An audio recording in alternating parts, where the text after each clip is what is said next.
पशुपति कुमार पारस जी के तरह के नेता को चुनने में लगे हुए हैं, वो विकल्प देख रहे हैं। अब ये नहीं चलेगा परिवारवाद। लालगंज की जो बाढ़ की समस्या है, नेपाल की तरह जो पानी छोड़ा जाता है तो वहां बांध टूट करके पानी चली जाती है, उससे निजात दिलवाऊंगा।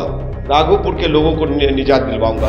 वो पेप्सी कोला का फैक्ट्री है, सर्फ घड़ी का फैक्ट्री है, ये सुई की फैक्ट्री है, साइकिल की फैक्ट्री है, ब्रिटानिया की फैक्ट्री है, पार्ले जी का फैक्ट्री है और बहुत सारी चीजों का फैक्ट्री है। लालगंज में हॉर्लिक्स का भी सुना है। हाँ, लालगंज में हॉर्लिक्स की फैक्ट्री है। तो फिर रोजगार क्यों नहीं है?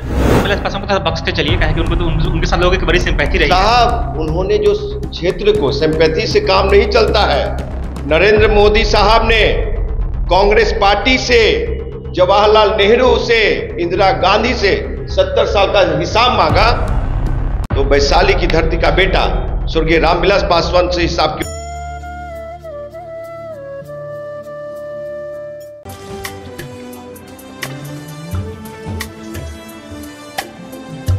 जय बिहार सरसों तेल, सस्ता नहीं, कुछ अच्छा खाइए। अगले साल 2024 में लोकसभा चुनाव होने हैं और बिहार के तमाम लोकसभा क्षेत्रों में क्या विकास का मॉडल है, उस पर हम आपको आने वाले दिनों में घूम घूम कर दिखाने वाले हैं। शुरुआत करता हूं मैं अपने ही गृह क्षेत्र के हाजीपुर संसदीय क्षेत्र से, जहां से वर्तमान सांसद पशुपति कुमार पारस है, केंद्रीय मंत्री भी है, कैबिनेट में उनको जगह मिली हुई है। इसके पहले वहां से रामविलास पासवान जी जीतते रहे हैं। फिलहाल हाजीपुर के संसदीय क्षेत्र पर अभी परिवारवाद की लड़ाई चल रही है, चिराग पासवान बनाम पशुपति कुमार पारस में।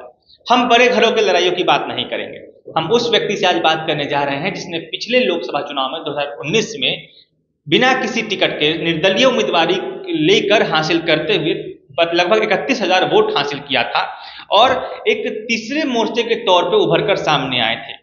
नाम बताते हैं आपको, इंजीनियर राजकुमार पासवान जी हैं, जो 2014 से राजनीति में सक्रिय हैं। आम आदमी पार्टी के थ्रू बिहार में उनका पर्दापण हुआ था, उसके बाद से वो लगातार एक्टिव हैं और यहाँ तक कि पटना का जो अभी स्टील ब्रिज मिलता है उसके लिए 2014 में उन्होंने मांग उठाई हुई है।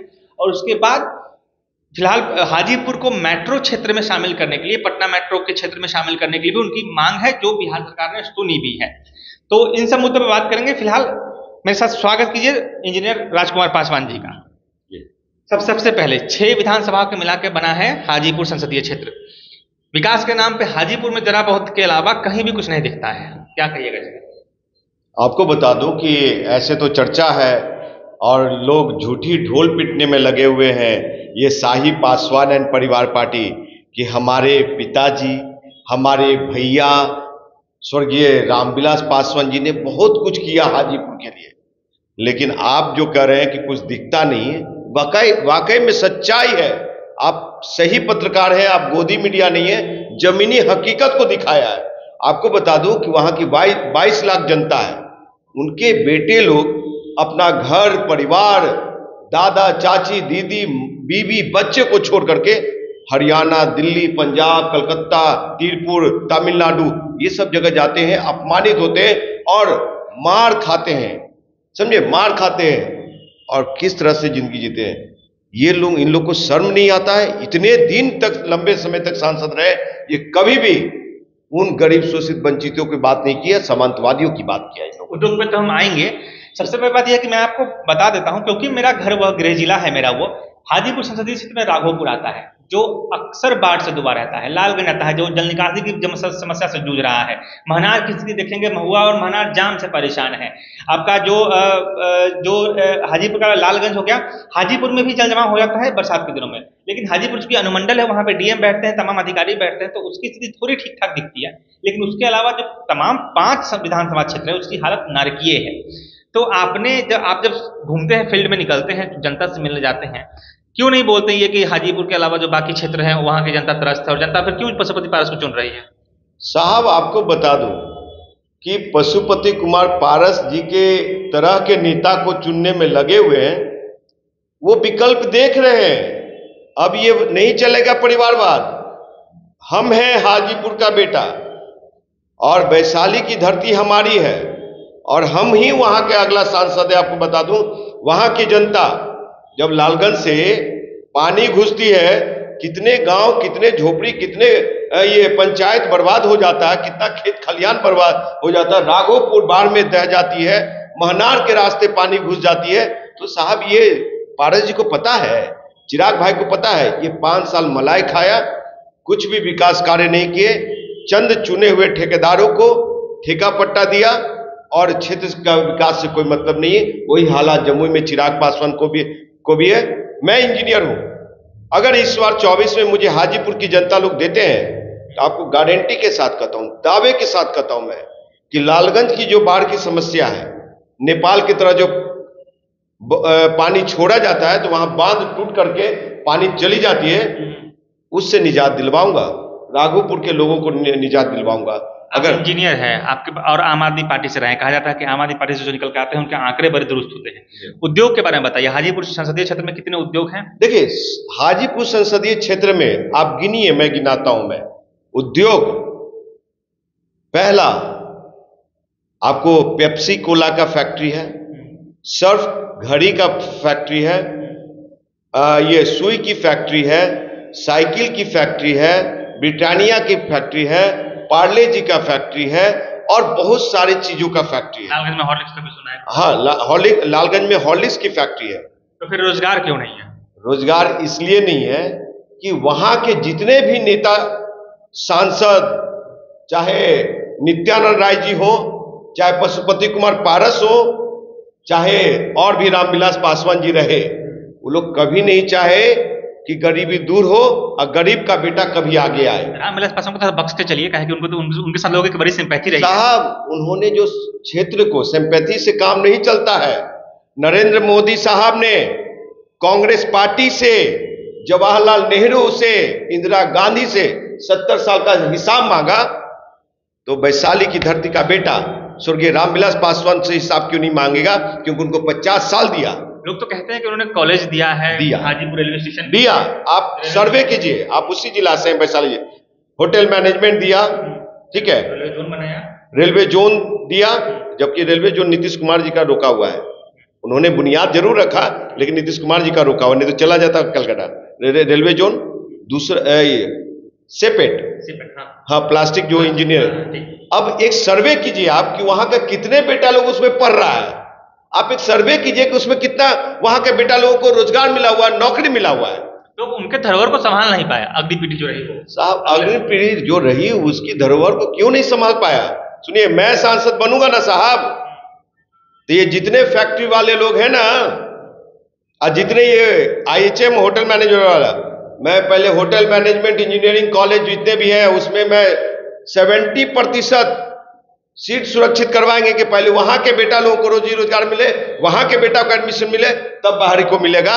और फैक्ट्रियों में भी 70% जो अभी क्यों नहीं मिलता फिर वैसे? अभी इसलिए नहीं मिलता कि कोई रिजोल्यूशन पास नहीं करवा रहा। बाहर के लोग वहां के काम कर रहे हैं, गोरखपुर से आते हैं लेबर, आसनसोल से आते हैं लेबर, इन लोग के पास विजन नहीं है।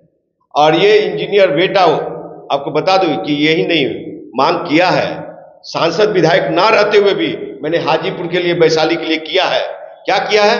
2014 में पहली दफा जब हम लोकसभा चुनाव हारे, स्वर्गीय रामविलास पासवान जी, राम सुंदर दास जी और ये संजय प्रसाद टोनी जी के सामने, तो मैं खाली नहीं बैठा, छवट राय में स्टेडियम में अपने पार्टी के बैनर पे, उस समय मैं आम आदमी पार्टी में था, उस बैनर के तले मैंने कहा कि मोदी साहब, ये गैमन इंडिया के द्वारा बनाया हुआ पुल कभी भी गंगा में समाधि ले लेगी और 22 जिला का संपर्क टूट जाएगा पटना से।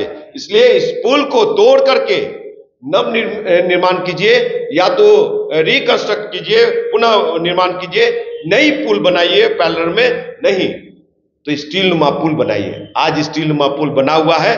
मोदी जी को धन्यवाद देते हैं इस चीज को लेकर के, बिहार सरकार को भी, नीतीश कुमार जी को भी, क्योंकि हमारे कहे हुए बात को माना और 22 जिला का संपर्क अभी बना हुआ है। क्रेडिट तो नीतीश गडकरी लेके चले गए। देखिए, गडकरी लेके चले जाए, कोई भी लेके चले जाए, लेकिन मेरे पास एविडेंस है। कल को वैशाली जिला के धरती के लोगों को दिखाएंगे कि देखिए हमने दिया है धरना, इस लोकसभा में जाएगी हमारी पेपर्स, वो है प्रूफ। और 19 में जब 19 की जनता ने, मैं कोटि कोटि प्रणाम करता हूं उनको, तहे दिल से शुक्रगुजार हूं मैं, जिन्होंने मुझे तीसरा स्थान दिया। 22 लाख जनताओं को मैं इतना जरूर कहना चाहता हूं कि हम खाली नहीं बैठे। 19 में हारने के बाद आपने जो मान सम्मान दिया, उसका मान सम्मान कर, पटना मेट्रो रेल का काम पटना में चल रहा था तो मैंने तुरंत कहा कि पटना मेट्रो रेल पटना में ही क्यों, पटना मेट्रो रेल को हाजीपुर से जोड़ा जाना चाहिए था। अब बिहार सरकार की उदारता देखिए, बिहार के सम्मानीय मुख्यमंत्री का उदारता देखिए, जिन्होंने मेरी बात को माना। 5 मेट्रो सिटी में हाजीपुर का भी नाम है और उन्होंने मेट्रो सिटी बनाने जा रहे हैं, पटना मेट्रो रेल हाजीपुर 2030 तक विजन है। हाँ, विजन 2030 तक है, आपको बता दूं। तो ये विजन है साहब, लेकिन चाचा भतीजे की लड़ाई में 22 लाख वोटर, वैशाली जिला की धरती हाजीपुर बर्बाद हो रहा है, समझे। वहां की बौद्धिकता कहां चली गई है? महावीर की धरती, गौतम बुद्ध की धरती, एक्सवेट राय की धरती, महापुरुषों की धरती साहब कहां चली गई है? आप इंजीनियर हैं, थोड़ा आपने मैंने बताइए, आपने कहां से पढ़ाई करी है और क्यों राजनीति में आ गए आप अचानक से? साहब मैं आपको अपना बता दूं कि हम तो राजनीति जानते भी नहीं थे, समझते भी नहीं थे। एक साधारण सा बच्चा गरीब महुआ की माटी टाटी से निकल के पटना आए, पटना से पढ़ करके दिल्ली गए इंटर के बाद, वहां ये पटेल नगर में पूसा में इंजीनियरिंग कॉलेज था, वहां से इंजीनियरिंग के मैकेनिकल इंजीनियरिंग, वहां से साहब हमको पास करते ही दिल्ली विश्वविद्यालय में पहले जूनियर इंजीनियर की नौकरी मिली और प्रमोशन भी मिला। इंजीनियर की नौकरी छोड़ करके जैसे अन्ना मूवमेंट हुआ तो वहां पे पढ़ाई कहते हैं सब, अरविंद भाई, मनीष सिसोदिया जी, संजय सिंह, ये सभी लोग से मित्रवत रहा, प्रोफेसर आनंद कुमार, ये योगेंद्र यादव जैसे लोग, तो उन लोग से बहुत कुछ सीखा। उन लोगों ने मान सम्मान भी दिया, पार्टी में कद्दावर नेता रहे हम, और 14 का लोकसभा चुनाव भी जीता। तो 11 से हम सक्रिय राजनीति में हैं। हमको लगा उस टाइम कि देश बदलने वाला है, अंतिम व्यक्ति को अब अधिकार मिलने वाला है। अरविंद भाई उसमें बहुत कुछ सफल भी रहे। जब पार्टी ने टिकट दी तब आपके 7,000 समथिंग वोट आया, निर्दलीय लड़े तब 31,000। देखिए हम पार्टी से अच्छा तो आपका पार्टी, देखिए पार्टी के समय में हमारे प्रभुत्व को, हमारे योग्यता को, हमारे विचारों को वो नहीं समझ पाए, और जब पार्टी के बाद में छोड़ करके अपनी विचारधारा को युवा नौजवानों की बात किया तो वो लोग समझे। और मुझे इस बार सुनिए, हाजीपुर हमारा है, समझे, और इन बाहरी को भगाना है तो खगड़िया वाला को भगा देना है और दिल्ली पंजाब वाले को दिल्ली पंजाब भेज देना है, ये आप तय है। चलिए, तो सुना आपने, हमारे साथ राजकुमार पासवान जी थे। जाति समीकरण की बात करें तो चूंकि लड़ाई ही इसी बात पे होती है कि वो पासवान परिवार के लिए सेफ सीट माना जाता है। ये खुद भी पासवान है तो इनके लिए वो लड़ाई थोड़ी धीमी पड़ती है। उसके साथ ही इंजीनियर हैं, पढ़े लिखे हैं और आंकड़ों के जानकार हैं। और जब हम बात करते हैं तेलंगाना जैसे राज्यों की, दिल्ली जैसे राज्यों की, या किसी भी ऐसे राज्य की जो पढ़े लिखे नेताओं को चुनता है, तो वैसे उस मापदंड पर अगर देखेंगे तो राजकुमार पासवान जी हाजीपुर के सबसे एजुकेटेड लोगों में माने जाएंगे। लेकिन फिर वही बात आती है, जनता पर पकड़ कितनी है, कितनी होगी, ये समय बताएगा। हालांकि 7,000 से 31,000 का सफर 5 सालों में तय करना, वो भी निर्दलीय होकर, छोटी बात नहीं है। लेकिन ये कितना महत्वपूर्ण रोल इस चुनाव में दिखाएगा वो तो समय बताएगा। फिलहाल आप देख रहे थे प्रकाशवाणी को, मैं प्रकाश चंद्रा। इस खबर पर आपको कुछ कहना है तो हमें कमेंट करके जरूर बताइएगा। वीडियो अगर यूट्यूब पर देख रहे हैं तो चैनल को सब्सक्राइब कीजिए, फेसबुक पर देख रहे हैं तो पेज को फॉलो कीजिएगा। जुड़े रहिए हमारे साथ, धन्यवाद। नमस्कार दोस्तों, मैं प्रकाश चंद्रा और आप देख रहे हैं प्रकाशवाणी। जैसा कि त्योहारों का सीजन चल रहा है और हर कोई चाहता है कि उनके दुकान पर ज़्यादा ग्राहक आए, उनका बिजनेस बढ़े, क्योंकि ये जो 3-4 महीने हैं, लगन होगा, उसके त्योहारों के बाद लगन आएगा और जम के लोग शॉपिंग करेंगे। तो इस मौके पर अगर आप चाहते हैं कि हम आपके दुकान, आपके ब्रांड का प्रचार कर दें, लोगों तक पहुँचा दें, हमारी व्यूअरशिप है, पिछले महीने हमने 10 लाख 1 मिलियन लोगों तक अपनी चैनल को पहुँचाया है, अपने वीडियोज़ को पहुँचाया है। वैसे भी 5 से 6 लाख व्यूअर हमारे पास हर महीने हैं। तो दोस्तों, अगर आप चाहते हैं कि प्रकाशवाणी आपका प्रचार करे, आपके दुकान, आपके ब्रांड को लाखों दर्शकों तक पहुंचाए, तो हमसे संपर्क कीजिए। त्योहारों का सीजन है, कहीं देर ना हो जाए। प्रकाशवाणी से प्रचार करने के लिए दिए गए नंबर पर संपर्क कीजिए। जुड़िए हमारे साथ, देखते रहिए प्रकाशवाणी। धन्यवाद।